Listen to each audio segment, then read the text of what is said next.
FIR নিয়ে যে মিথ্যাচার করেছেন মমতা বন্দ্যোপাধ্যায়, একদম চোখে চোখ রেখে বলতে হয়েছে আপনি ঢপ মারছেন। আজও মিনমিনে মিডিয়া এটা নিয়ে প্রাইম টাইম ডিবেট করছে না। দেখুন গিয়ে সিনিয়র মিনমিনে হয়তো সই করছে না, শাল পরে সে বিভিন্ন জায়গায় যেতে পারে, মিষ্টি মিষ্টি আম হয়েছে না জাম হয়েছে, জয়নগরের মোয়া ভালো হয়েছে না স্মৃতি রোমন্থন হয়েছে, তিনি বিভিন্ন প্রশ্ন করতে পারেন। আসল বেসিক প্রশ্নটা করবেন না, সে প্রশ্নটাও আমাদেরকেই করতে হবে। আমরা অমিত শাহকে এই প্রশ্ন করেছিলাম, স্বরাষ্ট্রমন্ত্রীকে আমরা প্রশ্ন করেছিলাম যে বাংলার মানুষের একটা ভয় তৈরি হচ্ছে স্বরাষ্ট্রমন্ত্রীবাবু, যে আপনারা আসলে সব প্রকল্প বন্ধ করে দেবেন।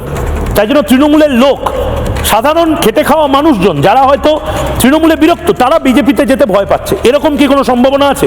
মিনমিনে মিডিয়া এই প্রশ্নও করে না, যদি দিদি বকে দেয়। কি অবস্থা দেখুন সিনিয়র মিনমিনের, এই প্রশ্নও করে না, খালি স্মৃতি রোমন্থন করছে, যেন নস্টালজিয়ার পাতায় চলে গেছে। আমি এই প্রশ্নের উত্তর পেয়েছি এবং বাংলার মানুষকে আগেও দিয়েছি, আবার দিচ্ছি।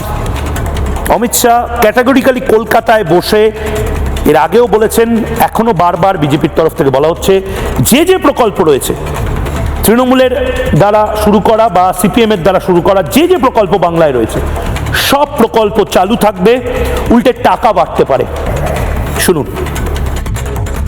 देखिए, मैं बंगाल की जनता को यह अपप्रचार चल रहा है, इससे स्पष्ट रूप से भारतीय जनता पार्टी की ओर से कहना चाहता हूं कि भारतीय जनता पार्टी की सरकार बनने के बाद अभी की जो सरकार जो स्कीमों के नाम से जो कुछ भी चला रही है, एक भी स्कीम बंद नहीं होगा।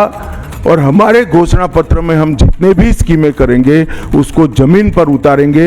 ये हमारा रिकॉर्ड है, ट्रैक रिकॉर्ड है देश भर में।